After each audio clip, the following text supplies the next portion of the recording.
moon is also because it's so important astrologically. I guess it's something you take into account when you're like quenching and doing things like that as well, right? Occasionally, and if I'm doing astrological based work with it, so um,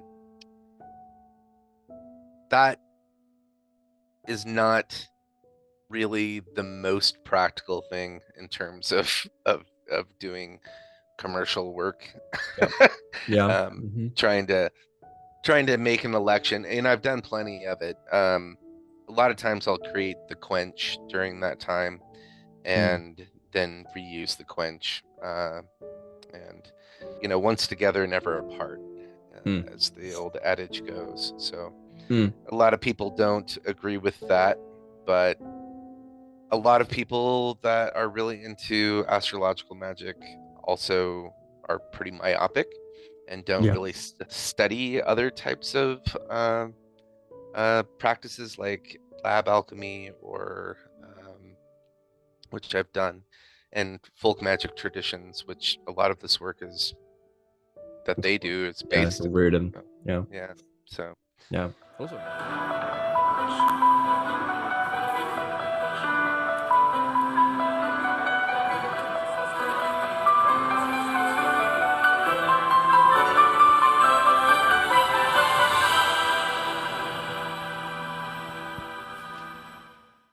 All right, everyone, welcome back. Hello, lovely to see you. You are listening to Into the Cauldron, and I'm joined by a wonderful guest today, Marcus from Trollcunningforge. I have been following Marcus for quite a while on Instagram, and his aesthetic and his stuff always just looks amazing. And I'm just like, I got to get this guy on. I need to talk about alchemy, and I need to talk about forging, especially forging things like grimoire tools, because I know a lot of you in the comments in the past have even DM'd me and asked me, one, if I can check the grammar on your circles, which I hate to break it to you, in the Hebrew, it's usually incorrect. And also, most of the time, if I know how to forge certain tools, usually the wand or the knife of the art. So I was like, okay, I don't usually know. I'm not an expert in this kind of stuff, so I'm going to get someone who's actually a blacksmith on here and talk about it. So there you go. So Marcus, hello, welcome. Hi, thank you. Thanks for having me. Yeah, it's wonderful how you, man. So in that vein of things, for I know I just mentioned you're a blacksmith in general, and Marcus, you are at Trollcunningforge on Instagram. But for people who don't know you or like aren't familiar with your work in general, how would you generally kind of introduce what you do? I do a lot of things. My wife and I run the Veritas Genii Symposium and publish a book series based upon the event called the Veritas Genii. Previously, it was called for Gnosis, but we've started to self-publish and no longer publish the book series underneath of that title or with that publisher. So yeah, my interests were alchemy and herbalism for a very long period, and still are, and folk magic traditions. I have a degree in transpersonal anthropology with a focus on ethnobotany, and I was very much interested in magical quenches and the act of making objects, talismanic objects out of metal, with the virtues of plants imbued within them. And so that's what really led me to blacksmithing. Making a blacksmith. Becoming a blacksmith. I mean, that really wasn't Wasn't the plan initially. No. I mean, it was never really a passion of mine. I never took metal shop in high school or anything like that, and didn't have a shop or even really work with my hands for very long until more recently, I think within the last 6-7 years. And so previous to that, I worked in mental health and I wrote, and I just didn't really do much. I didn't make things until I discovered that I could, and that was life-changing for me. So yeah, but I got into it because I was interested in the the quenches, the herbal quenches especially. And Hmm. I, at the Esoteric Book Conference in Seattle, which my wife Katamara was the organizer for, co-organizer, but she did the majority of the work. Um, I ended up talking to Daniel Schulke about that subject, and he didn't, because it was mentioned in one of his books, and I was like, well, I'd like to know more about that because that's really interesting, like these herbal quenches for, magical items Hmm. made out of metal. And he was like, well, I don't know much more than you do, and if you find anything else out, be sure to let me know. Hmm. So that kind of put me on the hunt for more and more information on the subject. Hmm. And it was always in the back of my mind, and it was just something that was very curious to me. And the more I explored lab alchemy with my teacher, Robert Bartlett, um, I started to understand the the way of thinking that was going into the construction of these items, both astrologically and in terms of the virtues of the quenchants, like going into it. But there's also a lot of folk magic that influences a lot Yeah, of this. I was gonna ask about it. So, what kind of what sort of traditions are we talking about here? So, like traditional British folk witchcraft, or is like European in general? European in general, I would say, like, I mean, Paracelsus, Right. right? Like, I mean, you're familiar with his I can't remember the name at the moment. I'm exhausted.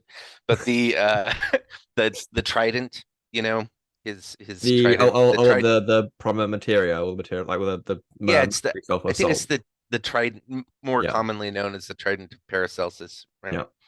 So when you if you get his original, and I believe that it was translated into Old English at the time. I've got a copy of that.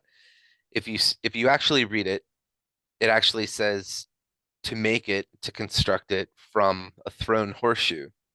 Now, anyone that studies folk magic traditions understands that the thrown horseshoe was pan-European. Yeah. Um, it was uh, a talismanic object in its own right?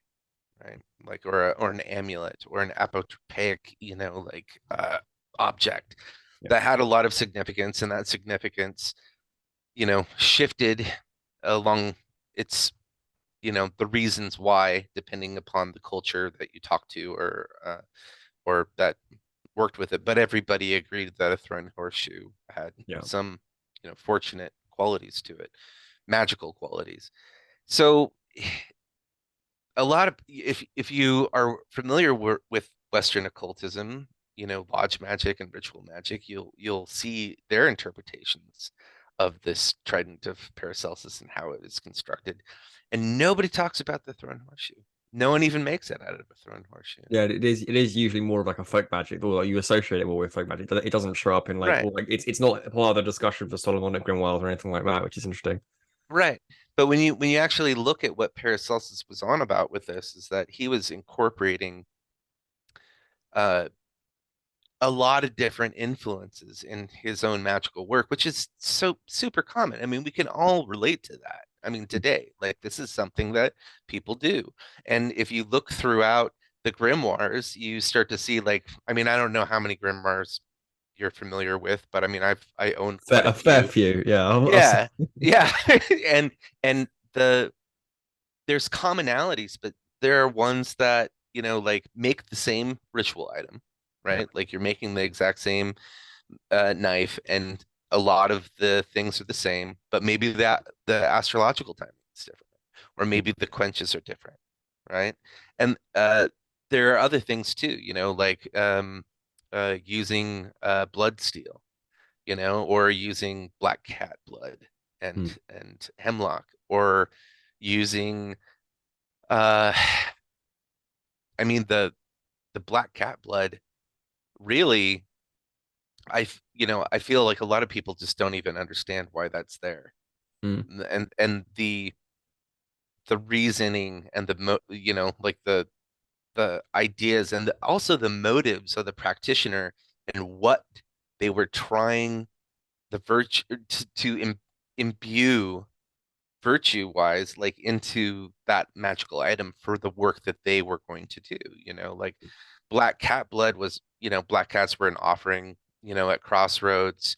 They the and also magically speaking, like it was viewed that whatever you did with that, I was talking to my friend Alex Bujo about that quite a bit, because the Cyprian tradition, and he's Mexican, and his practice is, you know, very much influenced by the Cyprian tradition, Hmm.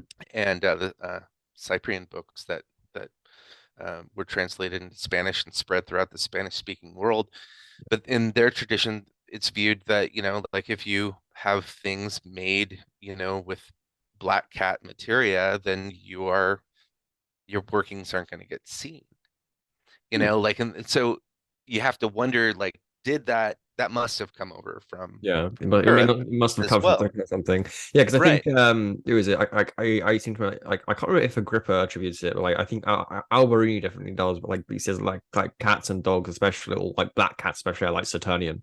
It's like they Right, rule Saturnian qualities, so it's all about right, hidden qualities and making hidden things known and all that kind of thing. Yeah. right, right, right, right. Absolutely. So there's like there's reasons for it, and Alexander Cummings like wrote this wonderful article about the uh the mole blood and I think the mole king, like, and that was like one of the grimoire practices, like the Mm. Yeah, uh I think it's like something from the Verum or something. Like you quenched a blade from the Grimoire and Verum or something in Mole's blood or something. I can't remember what it, it m- is. it might have been that, but I'm not quite sure Yeah. if that's the Virum or not. But it's very interesting to me, like the differences and how you see like these practitioners that were writing these grimoires, like making alterations based upon what they knew. Yeah. And it wasn't like, a lot of people would think like, oh well, it was a substitute, right? Like they're making a Like, oh well, they didn't substitute. have it, on hand Yeah, or whatever. Yeah. yeah, and I don't believe that at all. I believe that there was some really serious thought that went into like what they were doing, how they were doing it, how they were creating it. There's Hmm. also a lot of stuff that is just like, I mean, the guy who wrote the grimoire had no context for metalwork. Like he had no Yeah. knowledge of metallurgy at Yeah. all. Sure. And so, and you see that, You you can see see that. all the way through. So like when they start talking about the tools or whatever, or especially like how they make the knife or whatever. Like I think like Right, in most of them they even say like especially with the knife, they're like, oh yeah, go and get this from a blacksmith. Go right, and do this for somebody because they're not doing it themselves. I think even the knife is the one of the main tools that can actually be bought. Because all the other ones are like, oh yeah, no, you have to make, but then the knife has right. you Yeah, use the knife to make everything else, but you can go buy the knife some from the of them blacksmith. some Yeah. of them say that, and I think it's quite silly, like, or you anoint it. You can start to see that people started taking in kind of the lazy route, Yeah. like, or the easy way out, or like, uh I'm not gonna forge it myself. I don't know anyone that can forge it. I'm just gonna buy it, and Yeah. then I'm going to anoint it with, hemlock oil during this time. That's like something that you hear, or I'm gonna buy it during this hour. Yeah, like it's usually like buy it during Mars or Jupiter or whatever. Yeah, Right. And I think that that way of thinking became sort of the norm.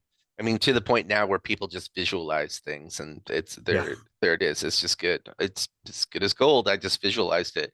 Mm. But like alchemically, like if you start studying lab alchemy, and I would say that a large number of the people that were practicing grimoire magic were probably also heavily Yeah, influenced by, probably. you know, like practical alchemy, and were participating in practical alchemy at some level, or at least educated by it.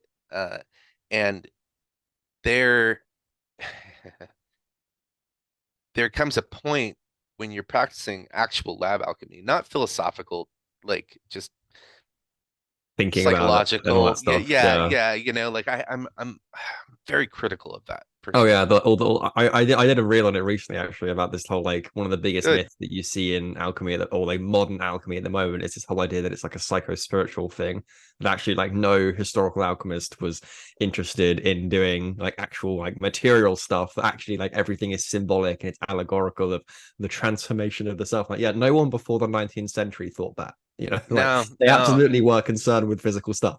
absolutely they were. And you know, like I've talked about this on other podcasts where you like I bought a book written by a alchemist who is a Mason, and you start, you know, it was at the point where I was reading about him going on and on and on about sublimation, right? Mm, And he was just fetishizing this concept of sublimation. And I've done done it in the yeah. lab. And it's like, okay, yeah, all right. You know, there's something to Yeah, there's contemplate this there. thing there. Yeah. There's something to learn from that. And like what is happening in the lab is also happening within yourself. And you know, like with the things that correspond within you, within the material that you're working with, and the processes that they're going through. But really, you're just like it's as simple as like soot forming around like your candle glass, or you know, or like a what do you call it, like a lantern, right? The Mm, glass around a lantern. That's sublimation, you know, like that soot that that yeah. forms on the side of it. And it's just it becomes absurd. Yeah. But a similar thing, you know, when you're reading about people making substitutions or you know, or uh, you know, getting around difficulties, things that they Mm, don't understand, and you see them trying to redefine things in a way that they do understand without actually understanding it. yeah. And you start to go like, oh God, man, this is so flawed, you know, like it's just definitely watering down the wine, I'll tell you that much, you know, Mm, like so just to give you like an example of like where yeah. I got started with this is that um I was taking my first blacksmithing classes, really simple stuff, and I was also at the same time in between classes uh taking Secunda with Robert Bartlett, which is very hardcore lab alchemy. Mm, And he was demonstrating to us the crystallization of plant salts during a specific time. And it was a Jupiter um, uh, ruled plant, and he was waiting for a really good Jupiter election in order to crystallize them to really just potentiate that aspect, you know, the mm, salts, so that he could then recombine them with the menstruum, the the the mercury and the sulfur, the soul. And so he crystallized this super saturated um concentration. So just imagine a glass of liquid, and that glass of liquid he just hit, and mm. that knocked off the crystallization process, and that liquid just became a solid. Like you could watch it, like those I don't know if you've seen these, but they're these like little heat packets that you put in your pocket, and you click the Oh, little like and then it releases heat, like the hand warmer kind of things. right, yeah, Yeah. there's a chemical reaction, and that produces heat, thermogenic reaction. Yeah. So yeah, and it does the same thing. It gets warm as those salts are crystallizing really quickly, and but he explained this to us and demonstrated this to help us to understand that the when the salts were in a liquid state, they were receptive and Mm, mutable to the astrological influences at that time, and then when they became crystallized, they became a solid. That literally traps right. It seals them in. Yeah. seals them in. It's no longer mutable. It's Makes sense. fixed. It becomes fixed. It's fixed at that point. Mm. And so then you can crush those up and then, put them into your spagyric. And so I just had this aha moment, and I asked him, I was like, is this what they're doing with the astrological timing of their quenches? Mm. And he was like, yes, that's exactly what they're doing. That was the logic behind it, is Right. that they are taking, steel, right? Or copper or brass or bronze or what have you, and it's in a liquid state or a semi-liquid state when it's hot. Mm. When it becomes heated, it is now receptive.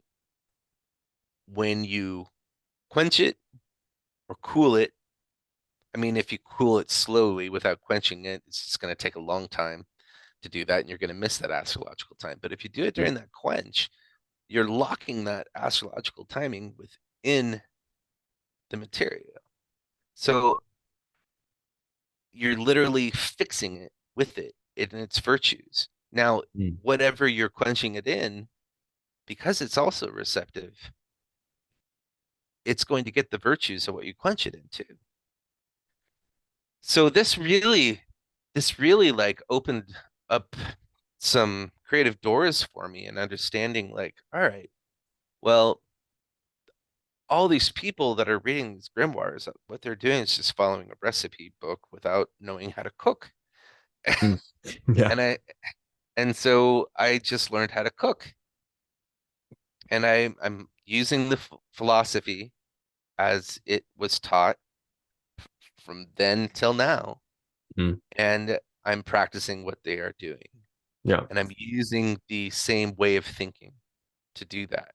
And just like the people that wrote all these different grimoires and made their own variations of things, I too am doing that. Mm. And that just became very exciting for me because I was just like, wow, I mean, there's just so much you could do. Yeah. Like there's just so much. I mean, like it's, whatever your creativity Yeah. and Like you can make knowledge can. make any kind of tool and then astrologically infuse it. Like it's insane. Right. And also like bring in these other, like virtues, like from different things, like whether it's plants or animalia. And also the reason behind animalia and the use of animalia is actually extremely fascinating. And the history of animalia in relationship to alchemy and medicine, but also magic is taboo almost to study. A lot of people ignore it. Yeah, so I suppose because it's like the weird, like animal sacrificey kind of stuff. And there's like Yeah, turns but people it off. yeah, but it's not, and a lot of Yeah, people just don't understand it at all. Like yeah. I mean, it's Chinese really no medicine. different than using animals for food if you think about it, But Right, right. Yeah, food, medicine. I mean, animals are still used in medicine to this day.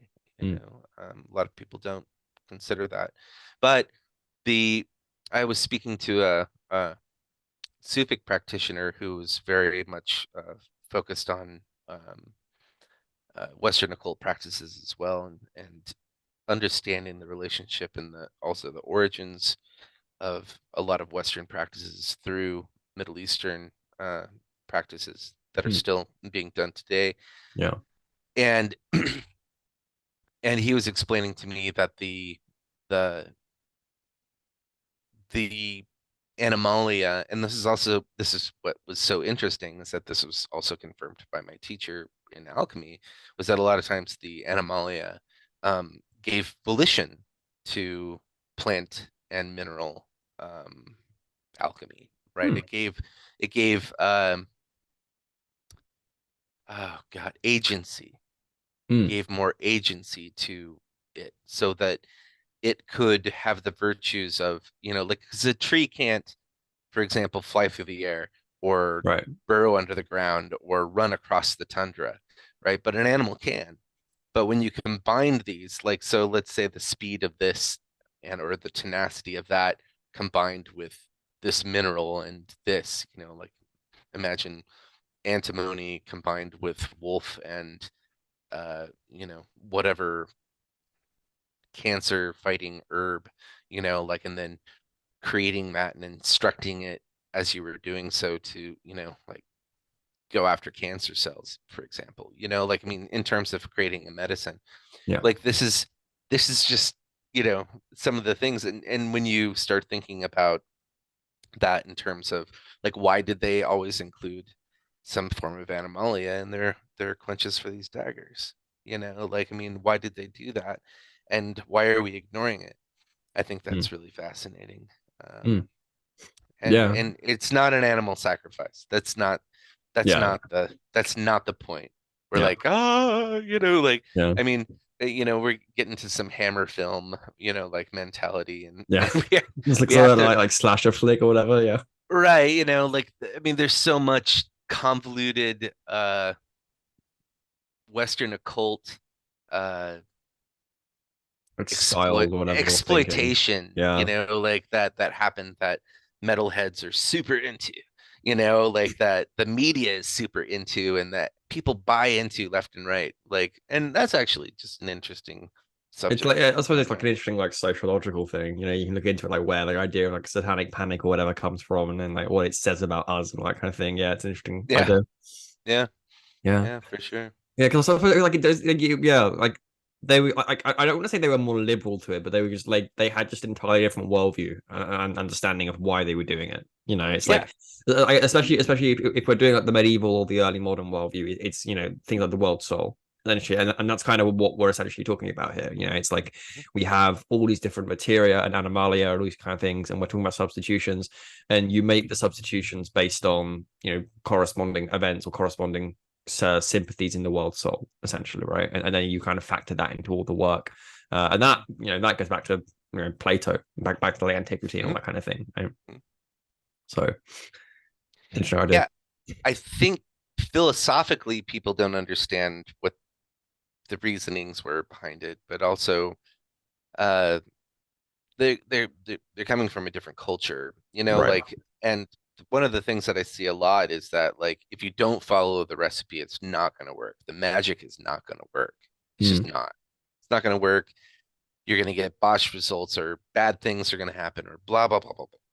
You know, like, and you see that more than something else. You know, like more of like a, well, you know, like, what if I, you know, then there's the idea of like, well, I'll creatively make a substitution or something. You Mm. know, Like so it's more like a spectrum of thinking yeah. rather like a definitive thinking. Like, oh, well, if you don't have exactly, you know, like this specific kind of steel quenched in this specific mold's blood, then your operation's 100% going to fail. You know.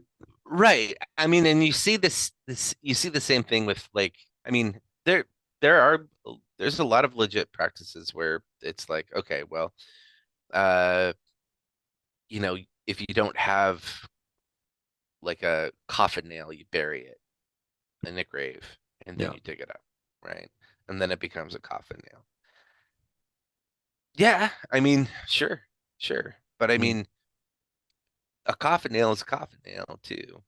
Yeah. You know, Yeah. and I kind of think I kind of, you know, Tofu and Satan, you know, like, were supposed to be substitutes for turkey Mm. on, you know, and I've had a lot of vegan girlfriends throughout my life that have tried to convince me of that. And I have always disagreed that tofu and seitan are not substitutes for turkey. Mm. Yeah. I don't know. I can never really get my head around tofu.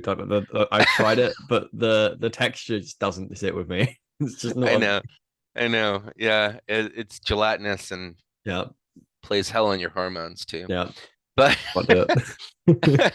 so yeah, I think that it definitely helps to understand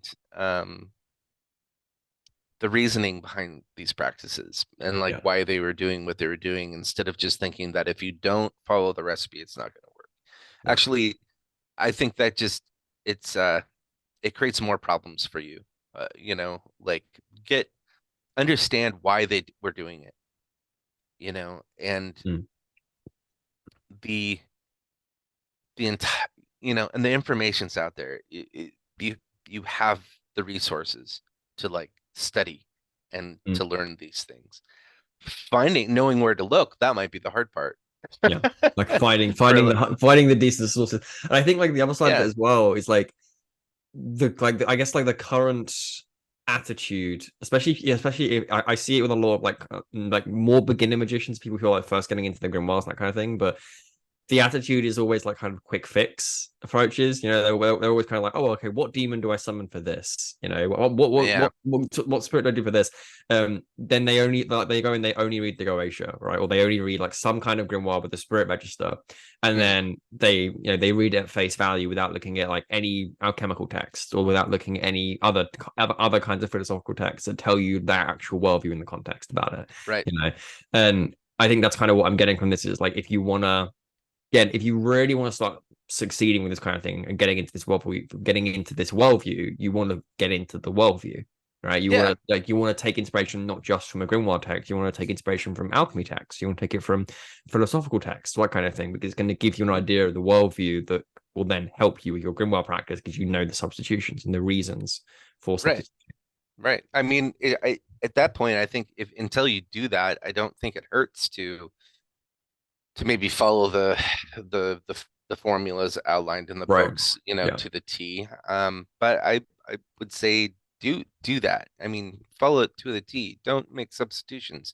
Yeah. Don't. Until you know what you're doing with it. Yeah. Yeah, I Or mean, why they're doing it. Yeah. exactly. I mean, I I've studied a lot of different uh parts of the world's folk magic traditions. Mm. And there are so many different commonalities um, and ways of thinking that if you familiarize yourself with that and start looking at different traditions and having kind of a cross comparative analysis between the two, you can start understanding the way of thinking and why of doing with more Mm. clarity. And I Yeah. think that that's very helpful as well, like for people that are really trying to explore this. And I I cannot stress enough that just anointing a dagger with oil that you bought at a certain time, it does nothing. Steel, steel is martial. Mm-hmm. Steel is tough as nails. Yeah. It's and ridiculous. They are. and you're not going to influence it. You're not going to change its properties with a 10-minute visualization Or like some like or drops of essential oil. Yeah. no, or yeah, like anointing it with the essential oil is not going to change its virtues, its qualities. And like if you're going to use blood steel, actually use steel that was used to kill someone. Like if that's what the grimoire requires, do that. There's ways to do that. There's ways to do that without killing someone yourself. Mm-hmm. Um, like there's Yeah. I've met a lot of people that were doing VRM work that were, very involved in wanting to do it right. And I've made a lot of daggers for them, a Mm. lot of the ritual daggers for them. And uh the the blood steel thing, like there are people that are like, oh, just buy a bayonet. Well, you Mm. can't guarantee that the bayonet was actually used in combat or that it ever killed anybody. There's actually things that I've learned, which I'm not going to share, but there's Sure. things, besides, holding a pendulum over it, or doing a tarot spread to see whether or not it actually is blood steel or not. Yeah. Uh, don't do that. There, find someone that can that does know Like what to look reliably for. confirm like where it's like its Yeah. provenance or whatever. Yeah, Yeah. there will be markings, there will be things that are a tell, and there will be ways where, like you'll get a bayonet or a sword or a dagger or something like that from a war that was, common issue in battle and stuff that won't have the markings, or they may have been cleaned off at some point. Like you don't know. Maybe it did. Maybe it was used to kill someone. Maybe it wasn't. But you need to actually verify it. Yeah. Besides, like through you know your hocus pocus, you need to Yeah. actually verify it. Yeah, Like because I suppose your own divinations and things like that, if like it's open to your own bias as well. Like if you want it, if yeah, bingo. if you want the steel to actually do that, and then you do a divination, then that could Yeah. potentially bias the Yeah, reading. because you want it so bad. You want this thing. You want to get started. This Yeah, thing is your roadblock to it. You need to be able to have this to start doing the other things. right. Of So you course, self confirm. you're you're totally going to be biased with it. Yeah. Yeah, Like because I suppose it's an interesting idea, especially if you're using like a bayonet or something. It's like you can get like bayonets aren't super difficult to get. Like you can go to like yeah, antique stores or like absolutely. eBay or anywhere like that. You can find them. It's like I suppose it raises an interesting question, just I guess about the nature of infusion. I guess as well, like how metals or things like that get infused. Where it's like Hmm. if we're dealing with a bayonet, even if it's one that was used in battle but maybe didn't kill someone, like Hmm. is it the like would it still count because it's used or attached to a rifle that did kill somebody, or it's like the intention that's being wielded with, and does that then infuse Hmm. the thing, or does it have to actually have like pierced the skin and drawn blood or anything like that to make it blood steel? I I would I would say that. I mean, I see what you're getting at there, and I do like the way you're thinking about it. But I would say that it, blood's got iron in it. Yeah, Like I mean, it corrodes.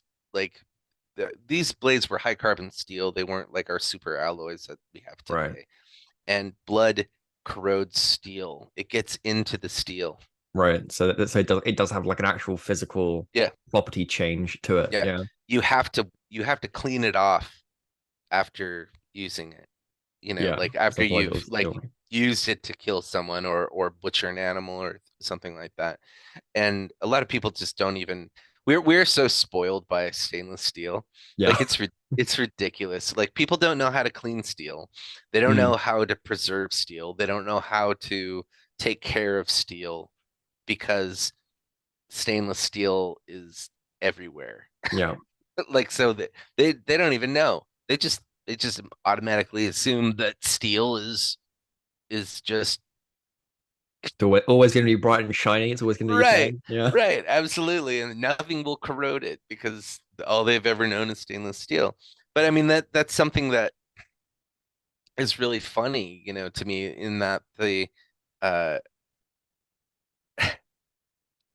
the relationship, once again, it's an observable thing.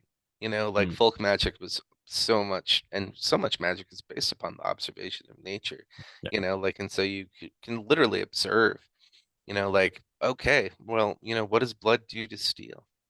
You know, it does something, it marks it, and Mm, it permanently alters the steel. And that's an observable thing, yeah. so it's something to think about, like when you're looking, Mm, I'm giving you hints yeah. right here Giving everyone hints down here. Yeah. without giving away my goose. Yeah. Without giving away the goodies, it's fine. Yeah, Yeah. yeah, yeah. But yeah, so I mean, if we were to like draw it back to like the actual like smithing process, or where's the actual crafting process in general for a moment. So we talk about quenchings or quenches and that kind of thing. So if we go through just sort of like a general like overview of the method. So in terms of what a quench is, essentially it's a like a series of sort of herbs or material things that is infused in a liquid or a water of some kind, right? So essentially Well, in term astrologically as well, but yeah, so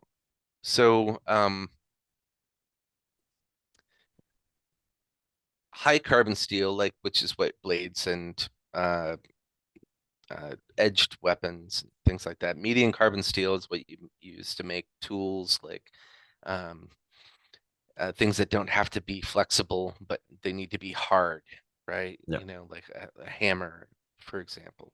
Like but edged weapons, like this, like they need to be made out of something that are that is high carbon steel and that has rigidity and can hold an edge, but also like have some flexibility, you know, like so that it doesn't break under stress of use. And then, and those things, they typically aren't quenched in water. Like that is too fast of a cooling, and it makes it too brittle and too hard too fast, and it breaks. As far as my understanding of metallurgy is, you know, like I'm not a metallurgist. I'm not. I know enough to get by, but Yeah. I'm Well, not a metallurgist. you're a dancer better than me, so Yeah, I'm taking your word right. for it. But but there are some steels that are, you know, that can't be quenched in different waters and brines and different things like that. So I don't want to be corrected by too many other Yeah. working blacksmiths out there that are like, well, actually, Yeah. um, yeah, but for the most part, like they're quenched in an oil. Right. So Okay. they're quenched in oil, and that slows the cooling process down so that it doesn't become so brittle that it breaks, right? Like, there's nothing more terrible than quenching something that you've worked really hard in Yeah. and spent a lot of money And to make into like water just to see it shatter, you know. Like it's an awful thing. But mild steel and some tool steels can be quenched in water just fine. And so when you're quenching in water like with mild steel, you know, you can add different herbs to it and things like that, animalia as well. Like if you think of it as making a tea, you know, water is the universal solvent, but oils are as well. You know, oils bring in the literally, like from an alchemical standpoint, they will suck the, you know, uh, the soul, the virtues, everything out of the things and stuff. the soul, like, which is the, you know, the sulfur. Mm. So the soul of the plant or animal will also get imbued into the oil. Oil or whatever it is. Yeah. So Right. how does that process happen? So would you heat the oil or heat the water or whatever, like with the herbs and thing in it, and then like the heat like infuses it, or You don't really have to. I mean, they're there, they're in it. And right? Okay. when you put, you know, like some, you know, anywhere from 2000 to, you know, like 1800 degree steel into it, it's going to get pretty warm. Yeah, pretty warm, pretty fast. Yeah. Yeah, yeah. So I mean, and also there's cold infusion, you know, of oils and things like that. You can let it sit for a while, and Mm. it'll imbue its properties into it just fine. Yeah. Um, but uh, there are things that don't, and I'd like to talk about that just for a second because Yeah. I know Absolutely. you have an interest in astrological Yeah. A little work. bit. Mm. And there's a lot of people that sell materia and uh, people, all kinds of people laying claims to different astrological magic practices these days. It's Mm. becoming quite the hot thing. Mm. And there are uh, there are a lot of people that don't understand alchemy either. You know, like and if you take a diamond or a ruby and you put it in oil, it's not going to, it's the virtues of that thing, though they've touched, right? Like, and yes, once together, never apart, but are they really together? Really? I mean, Mm. they're Yeah. touching each Yeah. other, but they're not necessarily because of their their actual virtues. They're not really Like together. infused together or bound together or anything. Yeah. Right. So I can't take a ruby, and this is not something that I'm making up, you know, like, and this isn't just my praxis. Like you read, you know, like uh oh my God, what's his name? There's so many different like old books on the virtues of stones and things like Oh, like that. Like, lapidaries and stuff. Yeah. yeah, like I'm thinking Albert Albert Magnus. yeah, yeah. What is it? Albertus Albertus Magnus. It's like on Magnus. Yeah, the yeah, yeah, it's like on the yeah. virtues of stones or on the magical art of Yeah, stones. yes, Yeah. yeah, right, yeah. So if you read his book, like he explains things fairly well, and gets into more technical stuff because for the use of stones in medicine and magic is like really old, and they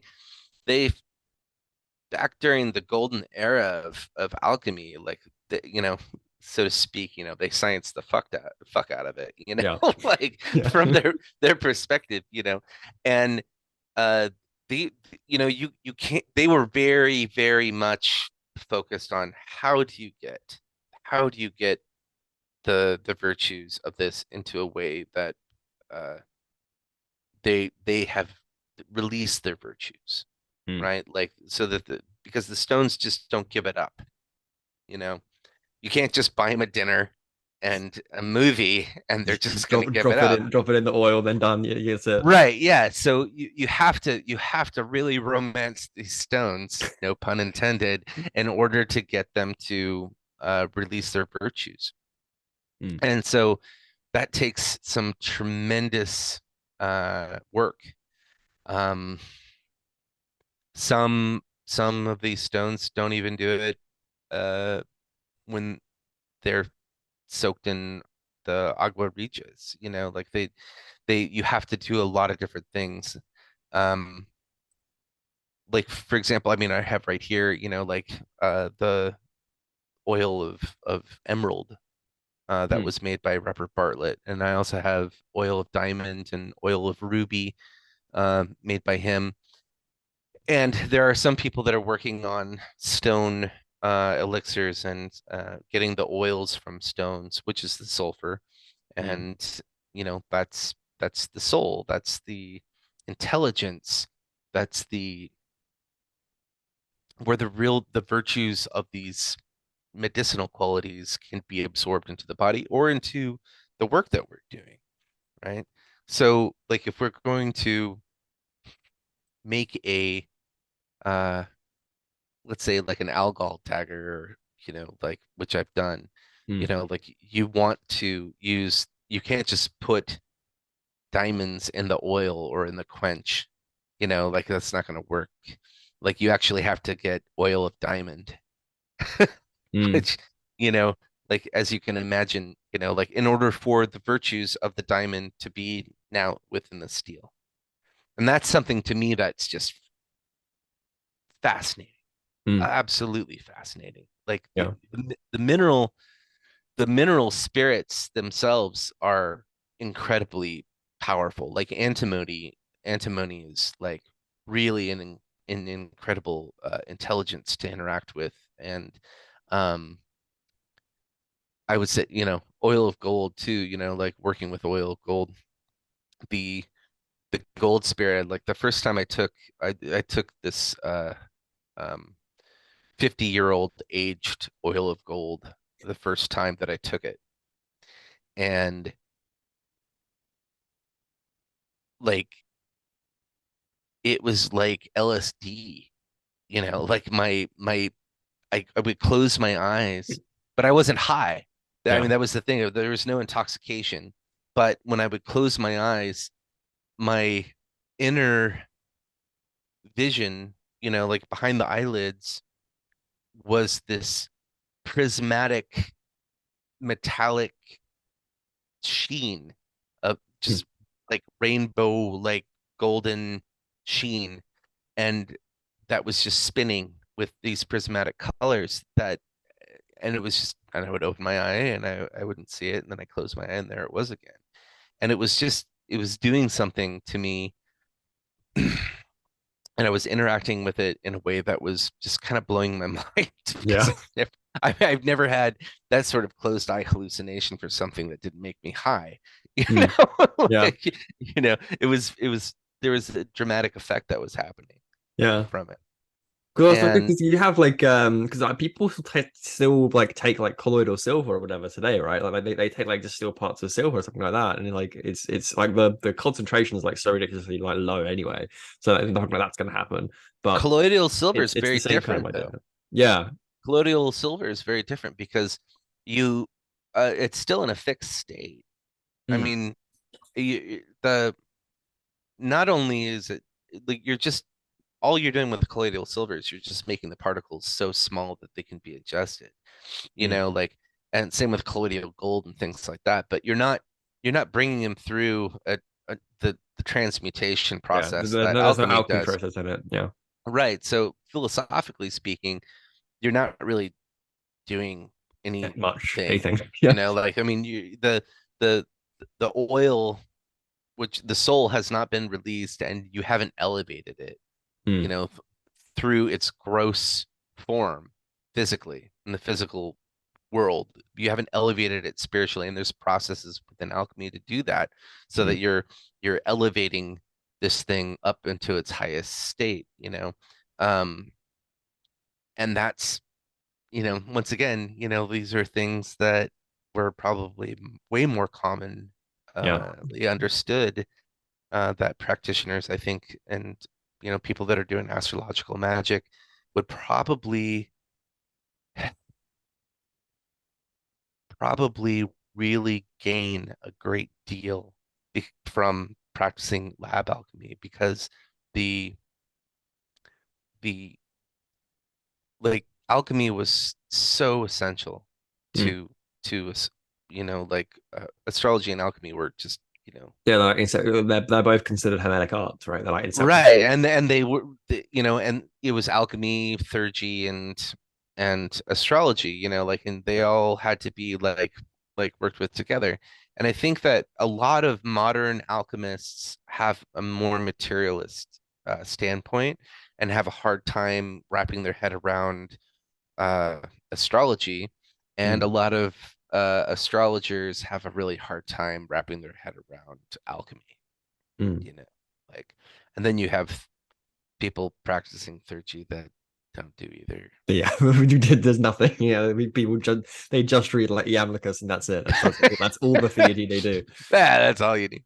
Yeah, yeah, totally. Yeah. So, I, you know, I find it all pretty interesting. Mm. Like I'm still waiting. I'm waiting for someone who really knows their astrology to get very deep into lab alchemy enough uh to create some understanding there that is presently not Mm. within the Yeah, community. it would be a hell of a niche to get into if you imagine. Because like I suppose like, Yeah, yeah, because you could apply like I would assume that the same like roughly at least the same kind of principles would apply. Like so when you're doing like astrological elections for talismans and you're working with planetary intelligences, in the same way you can do elections for working with mineral intelligences and plant intelligences and things like that. And it's essentially the same like idea. absolutely. Absolutely. It's the same thing. And it's the same thing with working with making other magical tools. So when Mm. you're working with the grimoire tradition, that's what you're doing. That's Yeah. what you're doing. That's Yeah, exactly what you're like doing. I've often heard like what one of my friends was quite funny. We always tend to have this discussion about the grimoires, but like to a certain extent, like there's a certain argument you can make with like a lot of the grimoires that arguably some like a large portion of grimoire work is essentially just watered down astrological magic.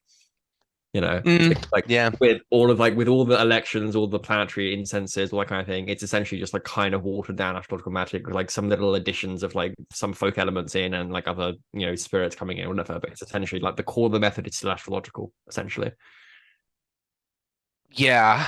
I could agree with that to some to some point. Other Mm. than I think that a lot of astrological or a lot of grimoire magic is working with more terrestrial, Yeah, so it's uh mostly sublunar. Yeah, yeah, less of the, you know, what is it, the like sublunary. yeah, or just it's working with sublunary or whatever, but and the Yeah, rather than working with celestial intelligences or anything like that. Yeah. right. Yeah, so you know, the there's some differences there, Yeah, like, but absolutely. as above, so below, as they say, like Yeah, I think that the techniques, like apply to both. Um, yeah, but I I am very I'm very enthralled by some astrological magic practices that probably lean more towards the witchcraft, traditional witchcraft, yeah. I'm all for like tradition. genres, like, but also, like the PGM and things Yeah. like that, like the Arctos ritual, Mm. for example, like, and that Arctos ritual was actually, I think, um, kind of cross-cultural, Yeah, like working with the Great Bear Spirit, that went around the pole star, yeah. um, Yes, like, true. Yeah, and Draconis and things like that. I don't think that the people that lay claim to some of that work probably invented it.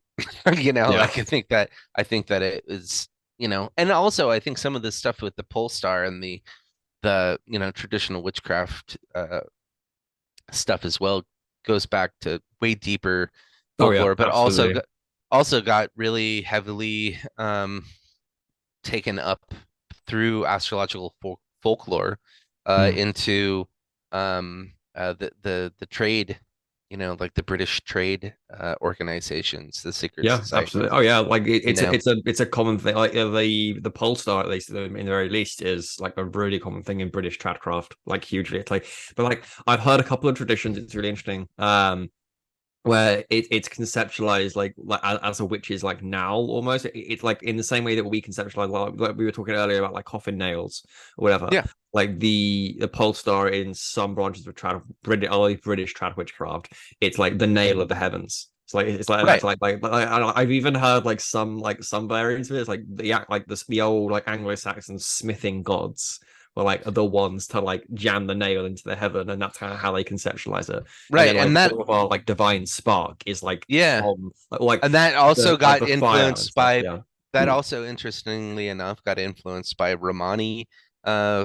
folklore and stuff, and also um from what I understand, like the Romani people, like in the UK were also heavily influenced in, or like they're heavily involved in some of the blacksmithing trades, but also horsemen, like work and carriages and things like that being something that they were very familiar with, Yeah. and horse trading and things like that. And so, like, the one of the interesting things, I think, God, I can't remember the author, but he wrote the secret societies, trade societies, witchcraft in rural England, I think, was Oh, the title. like Society of the Horseman's Word and stuff. Yeah, like he talked about that, but he was talking about the carriagemen that were Mm. also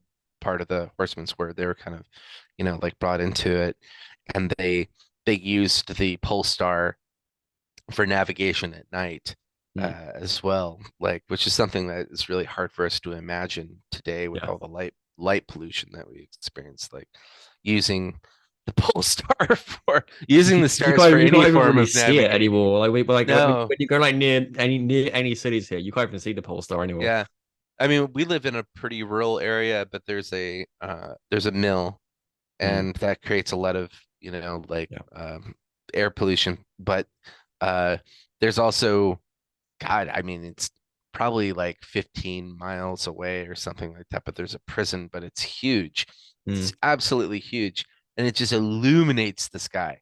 Like the entire area, the entire county is illuminated by It's this. like just a consistent spotlight just for Yeah, right. it's just Yeah. like orange. The sky is permanently orange from this fucking prison. It's just ridiculous. But, yeah, and you drive past it at night and you're just like, oh my God, like the whole thing is lit up like day. Yeah. But yeah, Yeah. so it's so interesting, like people's folk relationships with star systems and Mm. even, trades, different trades, Yeah. like, and how those things get so out of context and fetishized by people that have no real relationship with them. And I Yeah. think that's something that I think is kind of like an interwoven, like subject with what we've been talking about tonight. It's just that there are so many things that get misinterpreted or fetishized, just like sublimation, Yeah. like by that Masonic author, like where it was just like, my God, man, it's sublimation. It's just not, it's not, mm, It's it's not not what, that deep, bro. no, man. And so, yeah, but I mean, I think a lot of these things are just like become just so mystical. We're like children, like where we're just like, we misinterpret so much information. Yeah. Um, because we're just, and we romanticize things like crazy. Oh yeah, And especially over, magic and occultism in general. yeah, Huge deal in we America. either oversimplify or overcomplicate. Yeah. And I find clarity. Like I've always been a show me sort of person, Yeah. like I'm skeptical until I find evidence or proof, but I'm always seeking that, like I'm Mm. always trying to find out, like and put myself into the position to experience it. And I will say this, like when I create a magical tool, right? Or like a ring, for example, like I made an algal ring. Mm. And I did the quench and I, like I finished it off and it was all made out of um, antique wrought iron. It was Mm. etched and looked really burly. It was beautiful. It was one of my favorite pieces. And I put it on and I actually I'm wearing it right now. It's around my neck actually. Oh yeah. But when I put it on, I could literally feel it, the forces within it, like moving my hand. And like I don't know if a lot of people have experienced that. Some people aren't really that sensitive, but I've always been fairly sensitive. Um, and it's like what you imagine, like when you watch a Ouija board in a movie, like it's moving Like on its dragging own, you and stuff. right? Yeah. But you actually feel like something moving your hand and the focus of like where that movement is coming from, you can sense it, like it was from the ring and it was moving my hand. And I was like, man, that's like holding a bird, like it's like like this is amazing. But that's when I know, like if I make something, and I think there are things that you can do to encourage that as well, like in your work after you get it or what have you. Yeah. Um, but yeah, that's always a tell for me. Mm. Yeah, Can't move me, absolutely. Yeah, well, I suppose like I guess the other question I would have with it as well, which is I guess if we're drawing from folk traditions and stuff as well, is like as well as the quenches or as well as kind of the general smithing process where you're doing astrological considerations. Are you drawing from any kind of folk traditions with like incantations or incantatory arts or anything like that? Like, do you do any kind of like ritualized elements to things, or is it purely smithing and astrological? There's some, there's um, some I can't talk about. Sure. Um, some of the things that I've done and that I've even offered, like Mm. I've offered stangs to be built, made by the devil, like, and there are traditions that, and there's a lot of folklore. And you'll see this in grimoires, right? Like you see Mm. this especially in like some of the later grimoires where it's like uh they're more like a cautionary tale, Yeah, like like the don't Faustian grimoires or whatever. don't Yeah. do this. Only evil people do this, but this is how they do it. Yeah. You know? And so like they give like very detailed instructions, but don't do that, Yeah. right? Because this is what evil people do. Yeah. And so like the folklore, a lot of blacksmithing folklore is very much related. And you can, if you're familiar with like uh the folklore of like witches and wizards and sorcerers within Europe, you're like, and the devil, like you're like, oh. Oh, Mm. Mm. okay. So these different folk magic traditions, like uh don't don't strike the anvil, like when it's cold. Don't leave your um one of my favorite ones was don't leave a hammer laying up on your anvil, Mm. like don't do that. Don't leave it laying on your anvil because if you do, you're inviting the devil to make something. Hmm. And Well, you that could don't be want quite useful in tracking out traditions, though. absolutely. And so there's a lot of different folklore that when you start paying attention to it and you're familiar with it, you start, and as well as a lot of the other, you start seeing relationships between these things. It pretty quickly deciphers into like, ah, all right, Yeah, well, there's that's like what a they're mythic doing. language and stuff there. Yeah. Yeah, and so like in studying with Johannes Garsbeck, I was like I started to understand like, oh, he's very fond of blacksmith Mm. traditions and practices in their relationship to trolldom. And Mm. he's got a very nice anvil too, I might add. That man has got a very nice anvil. Very Nice, nice, nice forges. Yeah. very nice Swedish anvil that I'm very envious of, but Hmm. not, you know, I'm not sending any unnecessary envy towards Any you, evil eye. Yeah. Johannes, but I do like your anvil.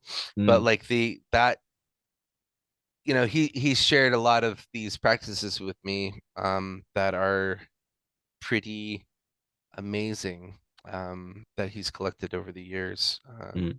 And some of these practices were to have supernatural beings create things for you. Like, and Yeah. so you start seeing these relationships, like, well, this folk tradition is saying don't do this, or the supernatural being of infinite evil will make you something. Like, so what do you do? And these are the other relationships. So I've that they have with different supernatural beings in these other cultures that probably settled here at some point, blah blah blah, Mm. and had cultural, like congress between each other, like in shared traditions. Yeah. And so I've done some of these things quite a bit Mm. actually, and they do yield very interesting results, like but yeah, having a stang made by the devil himself is something that I used to offer to people. I don't do it that much anymore just because I've kind of moved more towards knife making, but Mm. it was something that I've done. It's definitely a thing. Yeah. Yeah, Well, so yeah. because you mentioned trolldom there as well, which I thought was interesting. 'Cause, like I guess like where did, out of curiosity, where did the name like Troll Cunning Forge come from? Like have you done a lot of like work with like northern I guess like trolldom spirits, or like I guess like, or what Paracelsus was called gnomes, right? Because I guess like because they have the reputation, right? Like earth spirits, whatever, have that reputation for being like, or like dwarves and stuff in general, they have that like reputation in folklore for being smiths and stuff like that. So Hmm. they kind of Hmm. work there. Well, I mean, troll kind of just means other, like Mm. in a very similar way that, a lot of people philosophically conceptualize witch or Goetia or Mm. things like that these days. But it's um so like troll can have like Smurf, can have multiple, like definitions Mm. and things, of course, but it oftentimes, like it was considered like a sorcerer or a supernatural being or Mm. things. And this is from what I've learned from studying with Johannes and being his friend over the years too, and listening to what he has to say, and he's someone I respect quite a bit. Um, but from what I've learned from that, uh, and from him in terms of that is that, you know, troll's not to be confused with dwarf. Like the Mm. the dwarves are a different thing altogether, like than trolls. Um, but the troll cunning forge, that came. I have Swedish heritage. I've got a Mm. lot of different heritage. I'm kind of a Heinz 57, like a lot of Americans. Um, lot of different cultural baggage. Sure. But the Swedish aspect of it was something that I was very much like interested in, and not from a Norse heathen sort of, Viking cosplay standpoint, but I kind of wanted what I really appreciated about trolldom was that it was a living tradition, like Mm. it still continues to this day. And you know, there are things that of course have adapted and changed, but a lot of these practices haven't. And so a lot of people that are reinventing the wheel, or, they're using their imaginations to, participate in Norse heathen practices, like because they think that somehow that there was some sort of interruption where it all died or it turned to Christianity or something like that. Like it's sort of nonsense. Yeah. Like when you actually start studying, Scandinavian folk magic, is that these traditions are still alive and still being Yeah, well, practiced. it's the same thing in you have like in the Netherlands, like in Dutch tradition, like they have like Yeah. the gnome tradition is still very much alive in the Netherlands and stuff right now. So Oh yeah, yeah. Yeah, I mean, and witchcraft traditions all around the world are still yeah, being it's practiced. still living. Yeah, Yeah. yeah. There's a really interesting book that Owen Davis wrote about witchcraft in America after the witch trials, Hmm. and I've been reading that recently. I started reading it on my vacation down in Mexico, and I was like, this is mm, just Hmm. perfect. I love Owen Davis. He's a Yeah, great he is author. great. Yeah, his He's stuff's very good. good. But he he like he very eloquently illustrates, and painfully, illustrates how like this thing that people were looking for, this idea of like witchcraft that people have been trying to find in America that somehow came over from England, like was like this coven style form of Wicca, Yeah. like goddess worship and all the covens and all these things, and like how is it that we never found it, and it just must have stopped, and we just killed all the witches and they were done, and there was no more American witchcraft after that. And yet he illustrates painfully throughout the entire book just how much witchcraft was being practiced and persecuted, and like uh you know like was in the media like Mm. all throughout American history, and that it never looked anything like Wicca. Yeah. Not a one. Yeah. Never. And there was never any covens. There was none of this stuff. And it was just, and it's so funny because what it's done for me too is just sort of validate like a lot of the conclusions that I've come to already, like in studying. I used to be a moderator on one of the traditional witchcraft forums on Facebook that was very large, and like I eventually quit because I couldn't take it anymore. But the there's just there's so much even within traditional witchcraft, what we call traditional witchcraft today, that is based upon a sort of uh, a fantasy, and also a slander, Mm. that I think what we've bought into. Like earlier, we were talking about the Hammer films and how much that influenced, like Western occultism and our media and the media perceptions of it, and Yeah. things like that, Baphomet and all this stuff, like metal music and like all this shit. Like all And the it's like especially like the Norwegian metal, black metal yeah, scene, yeah. stuff like Oh that. Yeah. God, yeah. Don't get me started there. But it's like so much cliche. Like all this stuff is such a huge cliche.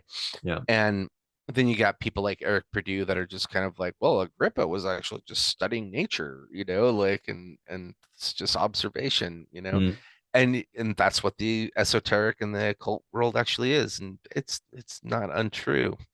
Mm. But the it's interesting because you start looking at like the origins of these witchcraft currents, and where they actually go back to.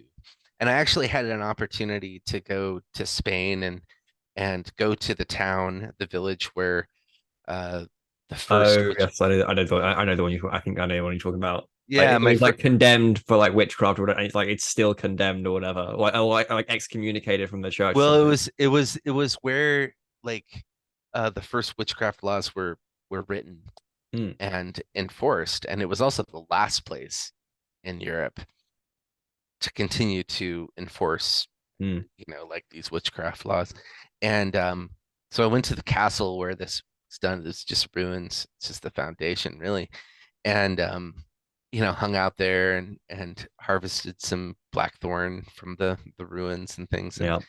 And my friends Julia and Hector of Occulta and that live there, they've really filled us in, on the history of the place, and their knowledge of witchcraft is fantastic as well. I highly recommend anyone get involved with them. And it was so interesting because, in talking with them, we talked about the history of witchcraft, and we talked about the Cathars in that region, as well as the Jewish population in that region at the time, and how the Catholic Church had consolidated power through using like a sort of like the blood libel sort of myth, right? And then they adapted that and like spread it out into like this sort of witchcraft, and kind of combined it with the witchcraft concept of like covens, Sabbaths, things like that. And a lot of it is just like really brutal anti-Semitism. And I mean, even the word Sabbath is just like a knockoff of Sabbath. So. Right. It's like, it's a no-brainer, like the goat and and all this stuff. Like there's a long history of this, and like so much of modern traditional witchcraft is still just going off of this myth of like, it was like this blood libel sort of thing that was used to consolidate power by the Catholic Church and to like demonize people, which the Republicans in America are doing right now with like, and the QAnon people with like Pizzagate, and they're gonna eat your children, like that sort of thing. It's the same strategy over and over again. Like we keep using it, but like it's so interesting to me that like we've bought into this Satanism and really farcical, like understanding of the occult in order to which is just like a Hammer film. It's like satanic panic exploitation films, but we bought into it. And then we tried to rail against it by like turning it into goddess worship and things like that back in the 60s and 70s, trying to bring it into like the feminist movement and things like that. And then there's good stuff that's come from it, but it's still just these socio-political constructs that we've recreated and reimagined throughout history in an attempt to regain power. And I think that's really interesting. Yeah, absolutely. And it's it's one of the things I sometimes I personally struggle with like Wicca, for example. But I've also seen like one of like the big critiques that like trad witches usually have of Wicca is that Wicca went to great lengths to like remove the devil or any like notion of the devil from its thing. So they're like, oh no, it's the horned one, and the horned one definitely isn't the devil. We don't worship the devil. It's not a thing. And it's like the devil, or in very least the cunning folk version of the devil, like that version of horn has always been a part of folk witchcraft. Like it's like a staple running theme through everything. It's like the fact that Wicca tried to get rid of it so much and push like the figure of the devil and distance themselves from it. It's just like it's this whole thing. It's like trying to legitimize itself as a power movement, essentially, and like they couldn't do it in modern society if it was associated with the devil. So it's interesting debate. Yeah. And it's interesting, one of my critiques of Tradcraft traditions is their founding fathers really ultimately were still just, all hobnobbing together and kind of still like working from these same constructs, like in terms of like their foundational philosophies, like the Sabbaths and the covens and the like these things that were sort of fiction that were spread, Yeah. you know, like where at the same time there's just people practicing witchcraft. Yeah. So there's still Actually, something going on that does seem to be like no, I've noticed it no in covens, yeah no organizations, just grandma yeah by the pins fire like telling pins you like and making a needles, tincture whatever yeah doing her weird shit, you know, like that she does, that she's learned, you know, like over and over, you know. But I mean, these are just, you know, like if you go to South America, or you know, like you see, or Central America too, like you get to know that like uh these traditions and practices are just like, just everybody kind of knows them, and mm, kind of does them, you know, like little girls, you know, like do love magic, you mm. know, like in Peru, you know, like that's just, it's kind of legit shit.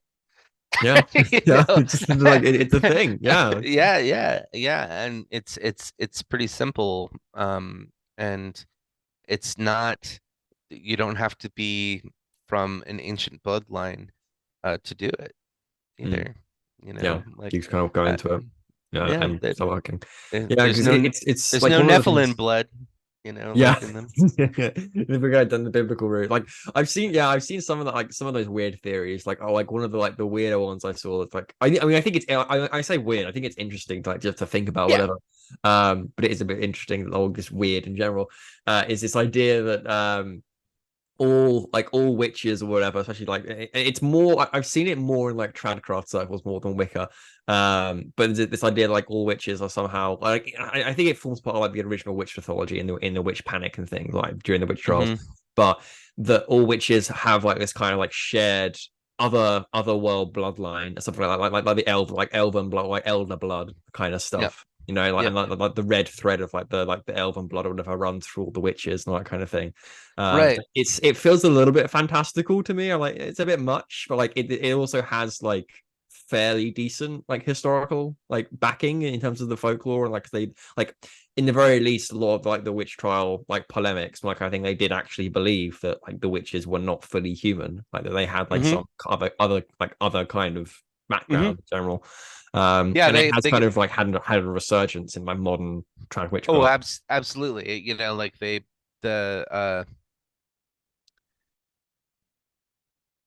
there's, I think there's been a long history of people that have tried to figure out how to, like, how special people. There are people that are born with just natural gifts, Yeah. right? Like for whatever.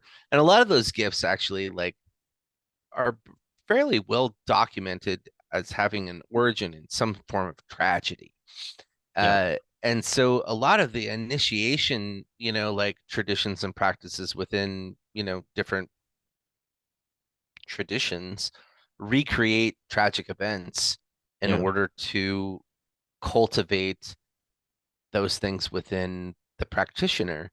But then there's also like these, you know, like, I mean, we could argue probably that some of that, you know, like lays over like our fall from heaven, right? Or a fall from grace, you know, like these, you know, the ancient aliens that we call the Nephilim, you know, like fell to earth, blah blah blah. They fell from grace, you know, like, and now they're terrestrial like beings, and you know, we're gonna get their blood, you know, either metaphorically, spiritually, metaphysically, or, you know, like, or we're going to take this very literally and say that we're very special and we come from, you know, that stock. Um, you know, there's different philosophies on that and how Mm. far they take that. But this idea that you have to be special in order to do witchcraft is actually really interesting, because it doesn't seem to exist outside of the Western imagination in some ways. You know, like there's, you know, there are people that have a natural affinity, but then there's also just people, like so many people do it. So many Yeah. people do folk magic, you know, like Yeah. everybody does this magical practice to get rid of the evil eye, you know, like, Mm. and across cultures. I mean, like that's magic. I mean, that's Yeah. a form of healing, you know, like these things. And it's just so interesting to me that that we fetishize this and we ignore the I hate to say everyday magic, I really do, but there's magic that people do every day, like all the time, that it's a part of their practice and a part of their culture that we tend to ignore. And then we fetishize, like, well, you have to have special powers and you have to do these things. Well, I think in order to like do certain things magically, you have to recreate the conditions or have gone through the conditions yourself in order to have those results. Like if you want to have a natural affinity or like an affinity for working with spirits of the dead, you should probably do something to get Yeah. you in touch with the spirits of Yeah, the dead. bring you closer to that current. Yeah, like I Right. think there's this whole debate or like ideology and way of thinking over saying like, oh well, you have to have a special bloodline or whatever to be able to do it. Or like, I think it like for me, and like this stands true for me. It's like, and like even in my own in my own practice when I first started, like I always had a natural affinity for working with spirits, like usually grimoire spirits, but just even before I started with the grimoires, like I just had a natural affinity for working with spirits. And Mm-hmm. that naturally kind of grew out of, I had a lot of experiences when I was a kid, and Mm-hmm. like you're saying, a lot of it was quite, weirdly traumatic. Like I had like night terrors and stuff as a kid, and like that Mm-hmm. was kind of what got me into dealing with So did grimoires, I. because I was used Yeah. to dealing with like spirits, in my room or in my house, Can I whatever it was. can I ask you a personal question? Yeah, go for it. Like, did you have like were you close to or did you observe a death when you were a child? Yeah, my dad died when I was like 13, 12, 12, Okay. 13. So it was the same Yeah. kind of thing. Yeah. And did it Um, kind of start after that? it got well, it got more intense after that. Yeah. Yeah. Definitely. Yeah. I had like inklings of it before. Like I have like it's one of those weird things. Like I've mentioned it a couple of times on the podcast. Like I don't actively practice necromancy. Like it's Mhm. not something I actively engage with. I read a lot of the necromancy grimoires, the Munich manual, the Medici ones, that kind of thing. So I'm very familiar with the practice. I don't actively practice it, but I'm just part of the thing that kind of draws me to like that is I naturally have had a lot of deaths in my family, like just Mhm. over the years. And my dad Mhm. was the biggest one, when I was like 13 or Yeah. whatever it was, and it got more intense like after that. But Yeah. I've had it all through my life, and it's kind of naturally what's developed and that kind of thing. So it's like there's an argument there that I have a natural affinity for that kind of stuff because I've had those experiences, but also those experiences drove me to the grimoires. They drove me to the practices, which then made me develop the affinity more and more. So like I think it's like it's a spectrum that like works both ways. It's like you kind of have like Mhm. natural I don't know, like I said, like almost like natural compellers, Yeah. like fates or spirits or anything like that that Right. compel us and pull us in different directions. But Right. I think the extent that which we walk on that kind of path and the extent which we actually go down it, we develop a natural affinity towards different kinds of magic or different Right. practices, that kind of Almost thing. as if it was like fated or what have you, like I Yeah. mean, like I mean, I asked that because like I watched in the fourth grade, so I was probably 11 or Mm, 10 or something like that. I watched my grandfather die, mm, like and uh, it took a like after that point I became, you know, I wasn't really aware that this was a motivator or yeah. that there was something like that that had happened, like that or that was influencing it. But I became very obsessed with the paranormal and supernatural, like from that point. Yeah. Um, my other grandfather, he was also a Scorpio, and he was I spent a lot of time with him, and he was a really cool guy, and he'd stay up till 3 in the morning so we could watch Doctor Who, like with me, and Hmm. like Star Trek and things like that. He saw a UFO once and firmly believed in them, and so he wasn't a skeptic, and he got me interested in archaeology and other cultures and the mysteries of other cultures and things like that, and like in the past, like that we don't understand today and things, and uh so I mean I was being I had influences, Yeah. like and I had a predisposition, I would say, but I would but that that experience that I had, I think something spiritually happens to you when you become close to death. That, and I know this now more than I did when I had realizations about this in my 20s. But it's that they a lot of initiatory traditions actually recreate these conditions, Right. so that we can have a part of ourselves in the spirit world, or the world of the supernaturals, depending on what ontological system you are coming from. But you are in, a part of you is in one of your souls, or your soul, or whatever, once again, your Whatever system you use. whatever ontology that you work with is with the supernaturals. It's in the supernatural world and the world of the physical living visible realm that we interact with daily, so that you can interact with both worlds. And so there are a lot of traditions that recreate these conditions. This is also something that Johannes Skarsbeck helped me into crystallize, like through our conversations, in my thinking, and that you did things that traditionally to recreate the conditions of trauma, so to speak, so that happened. And I think that's really interesting. Yeah, I think that's it is. really, Yeah, it's very fascinating. Yeah. So, like, and you can just imagine over time, you see these people, their wheels start turning, it's like, well, that person, he's got the gift. He's got that special gift that allows him to interact with the supernatural world in ways that are special. And I've heard over and over again throughout my life that, from all the other villagers, that this is why. He was born with a caul, or he was born hung. He came upside down and his umbilical cord was wrapped around his neck, and he was born dead, and they had to bring him back to life. It's like natal or prenatal trauma and all that kind of thing again. Right. Well, yeah, let's not get into,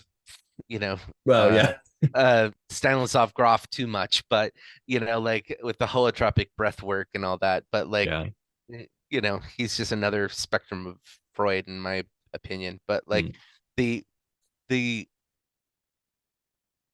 thing that's so interesting is that they recreate these conditions. They recreate the conditions, whether it's giving your soul to a supernatural being at the crossroads, or a burial ground, or an execution ground. They hand it over so that a part of you exists. So this concept of selling your soul, right? Like you're giving a part of yourself to the supernatural world so that you can exist in both the supernatural world and the world of the living physical people, so that you can interact and work with both worlds. Right. And I think that that's really an interesting idea, like it's an interesting concept. And I think that initiatory practices within magical societies and stuff, like, recreate these conditions in their own right. So a lot of secret societies do this sort of thing, like the Freemasons do it. When you go through the Masonic initiation, you go through like 3 rites of passage, right? And the final, like it's like living, like you enter, then it's like a birthing ceremony, then it's like the passing is like the 2nd grade initiation, and then the raising is like the 3rd grade. So like the ceremony for becoming a Master Mason is the raising, right? And some would argue that it's all focused around, embodying the liminal, like in some way, shape, or form. You know, like, and you're also really interesting about it as well. And this is the character as well, because it also appears in Tradcraft. Like Tubble Cain is like one of the big esoteric figures in Masonry, right? Because he's like the first Mason or the first blacksmith, right? And he's like one of the huge symbolic figures, like one of the founding fathers of Masonry. And he appears in almost like a ton of Tradcraft and folklore as being like the first witch as well. Like there is a link between the first blacksmith and the first witch. That's kind of interesting. And he tamed the first horse, and that's the symbol of power. you know, like, so I mean, he's that, symbolically speaking, he tamed power itself, you Mm. know, like Yeah. and made power his bitch. Yeah, it literally his like, yeah, his steed. And like it makes me wonder as well, like because we were talking earlier, like the fact that the horseshoe and everything is like such like a pan-European thing. But like there is a part of me there, it's like I wonder if there is like the extent to which it goes back even to like the Indo-European, because like the Indo-Europeans, Pontic steppe kind of stuff, they were the first people to tame horses, right? And that's what enabled them to conquer all of Europe, essentially, and replace like the old Neolithic people. Like the reason they were able to do it is because they tamed horses from the Pontic steppe, and they were the first people. So it's like arguably the taming of the horse is what essentially ushered in every, like at least in Europe, every single new genetic line was basically facilitated by the taming of the horse, essentially. Yeah, why it goes across everywhere. Yeah, and when you start looking at metal, the metallurgy, you know, like, and really that's what really does it. Horses were an important part, but metal has always that technology has always created a massive power shift. Yeah. You know, like depending on what metal a culture has power over, you know, and the ability to create and work with, it changes everything. You know, like, I mean, I often wonder what would have happened, you know, like in North America or Central America or South America, if any of those societies would have figured out how to, you know, create steel or just iron even, you know, like what would happen, you know, like there is some really amazing metallurgy throughout the Americas that oftentimes gets heavily overlooked. You know, the Inca had some really interesting metallurgy experiments going on. They were doing some really interesting things. I actually made one of the alloys that the Incas made, this type of bronze that they were experimenting with. And they had made a weapon, I assume it was a weapon, out of a femur bone mold. And like it was, excuse me, it was a form of bismuth bronze. And I thought that was just really fascinating. And I recreated it, and according to the ratios that they had tested like with it. And yeah, sure enough, it's really cool stuff. But also, you know, like the Tlingit, you know, like up in Alaska and stuff, and like their metalwork was really interesting.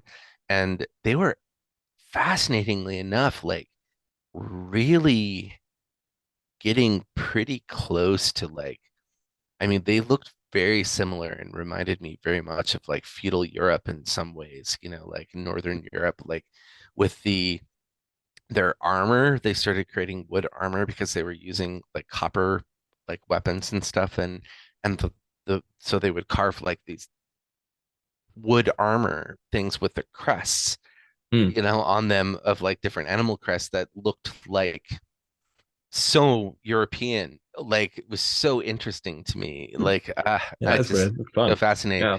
And they actually had created a couple of knives from meteoric iron as well.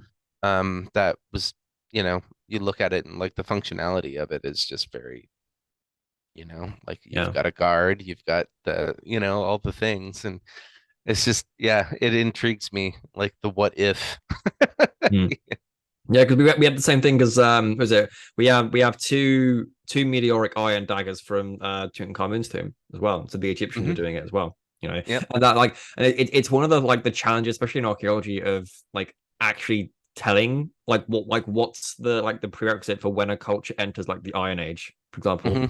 Because like Egypt during that New Kingdom, it's technically like late Bronze Age. It's like on the whole, they're still using bronze, but the daggers are still iron. So they knew how to smelt iron.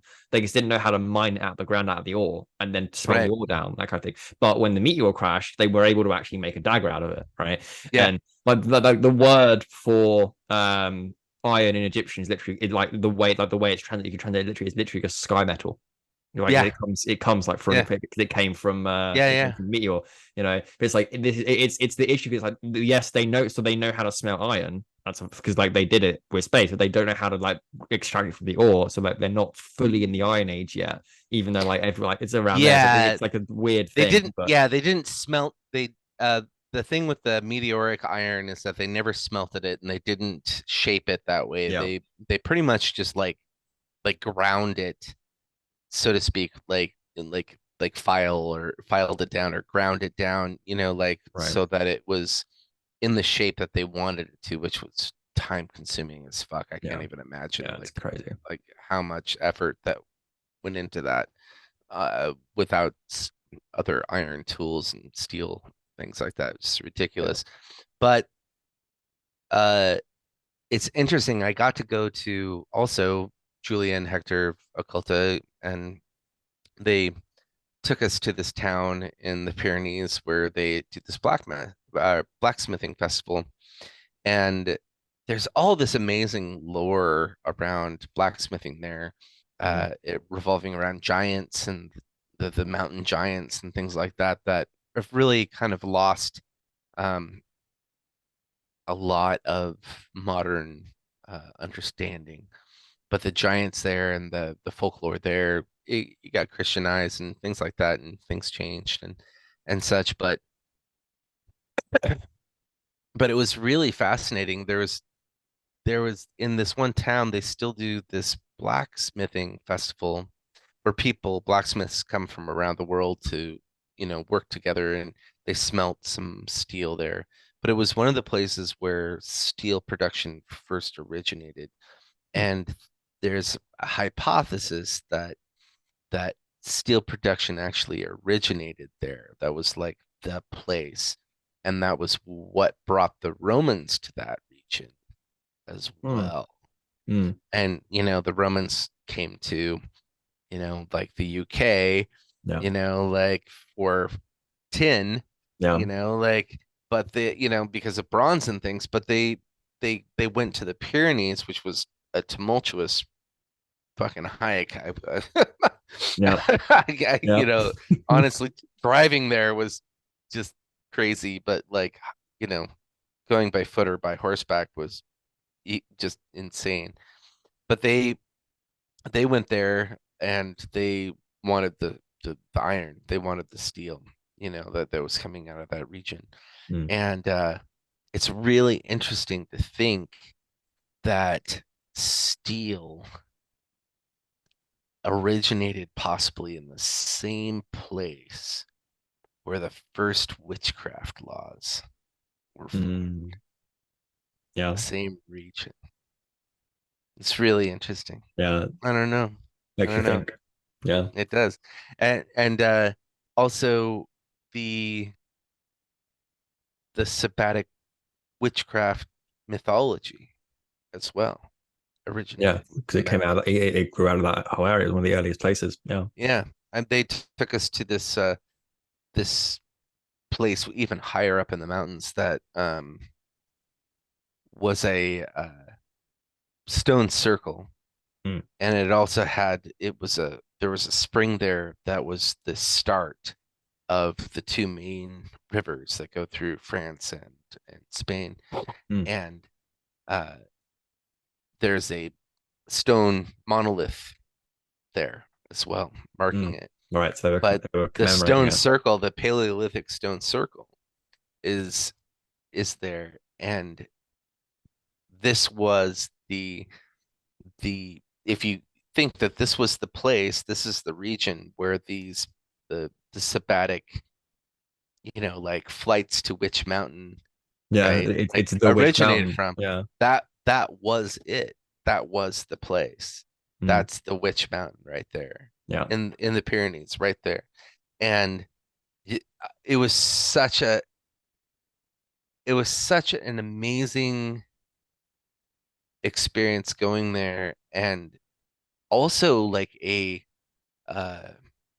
clarifying, you know, like removing the veil from one's eyes and looking at the illusions that we see so much of, that the folk magic and witchcraft and sorcery and all these things, like revolve around, and the occult in general, like, and looking at it from, like the sort of origin point of clarity, it was one of my favorite life adventures, I think, going.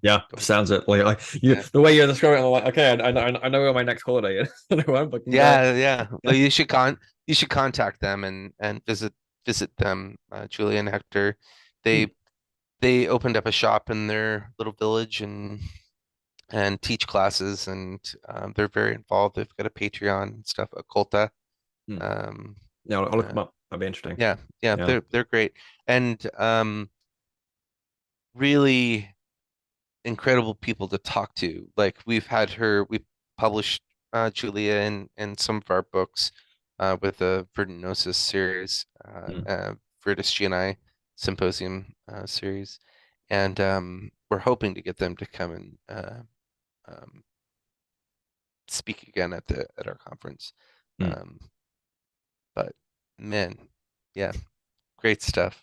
Great stuff. Insane. Yeah. Well, I'm conscious I don't want to keep you on too much longer, because I know it's like 2 a.m. now or something. It's getting on 2 a.m.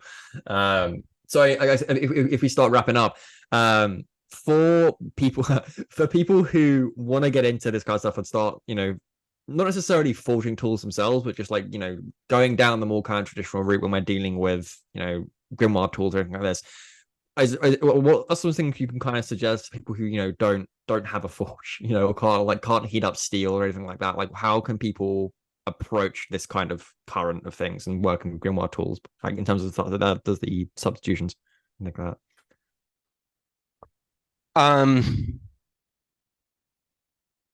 Well, I would say that a lot of the people that wrote these grimoires couldn't forge themselves. They didn't know how. And that's obvious. Yeah. When you start reading their descriptions of things, like, it's like when I get a lot of custom or commissions, like, and people are asking me to do things for them, and I just have to like bite my tongue and roll my eyes and just like, and then, like mage splain metallurgy and things like that, and blacksmithing, I'm just like, you don't know what you're talking about. You're so confused. This is not oh my God.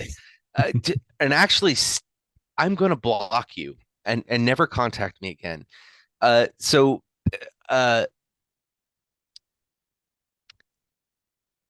talk to someone that knows what they're talking about. And there's not a lot of people that do. Yeah. There just aren't. There's not a lot of people that know what I know. I'm the first person that I know. I was gonna say, like, you're like your skill set's fairly niche. Like, whenever I think of like when people come to mind, I'm like, like the only person I can think of who knows this stuff is Marcus. I mean, there's actually a lot of people that are imitating me, but they don't understand it at all. That's the philosophy and stuff. Yeah, they have no context for it, and so I wouldn't say that they're actually really doing it good at or doing it right at all. But they can imitate me all they want, but they don't know what they're doing. And I know a lot of people will commission people to do stuff for them that they think is the right way, or they're, what they've gleaned from gathered from me or my social media or whatever, podcasts, etc. But I'm teaching classes. If you want to learn how to do it, or you want to do it under instruction, you can come to me. You can come and take a class with me, or you can do a private class with me. Making your own would be probably pretty empowering. Yeah. But also just knowing that it was done correctly. Yeah. Like having the knowledge and the basis. Yeah. It's the same thing as with herbs, I guess. It's like one of the challenges you have with like buying like pre-made boxes of herbs for like witchy herbs is you have no idea if they've been picked at the right time or cut in the right way and in the right hour or anything like that. Yeah, it's the same kind of idea. Yeah, absolutely. Like, and or even if they're identified as the right herb. Yeah. I mean, that's kind of, actually, there's a thing with the FDA, like if you own an herb business or whatever, like if you in America, like if you start making enough money, uh, which is terrible. This is terrible. This is terrible. This is awful. But if you start making enough money and you're selling to enough people, right? Because you'd have to be selling to enough people in order to make that much money. But if you're starting to make a couple $1,000,000 a year selling your herbal product, then the FDA gets involved and is like, okay, well, we want to know for sure that these dandelions that you're selling to people aren't some other plant that's toxic or poisonous. So you have to find a source that is reliable and certified to provide that can assure us by our standards that this is actually a dandelion. So and never mind the previous like couple million that you've already made. Right. Yeah. So I mean, it's really just buyer beware, you know, like there's so many people that are marketing off of all this stuff, you know, whether it's herbalism or you know, esoteric metal arts. I mean, if I was just before we got online, I was looking through Etsy's ritual knife. I was like, ritual dagger. I'm just gonna look at ritual dagger. I don't look at like what's going on Etsy ever. And I was like, I'm just curious. What are ritual daggers? And it's like, it's such crap. There's so much crap. And it can look really great. It can look so good. Like it's just or at least look good in the image, and then it comes, it's like it's from like Wish. It looks primo. I mean, well, I mean, it's a lot of it is just made in, you know, like a sweatshop and you know, like you know, a third world country. It's just but you know, it's made for the aesthetic, the occult aesthetic. It's the commercial occultism, and it's $40. So that tells you enough in of itself. There you go. But, I mean, it's cheap, and it's that's cheap it's cheap to buy. It's cheap what you get in terms of material. But as long as I buy it in the hour of Jupiter, we're okay. Yeah. Or like forget all of that and just use like a plastic kitchen knife and you're fine. Right, yeah, it's fine. Yeah, that's all you need. Yeah. God. Well, hey man, it's been really fun talking with you. And you too, man.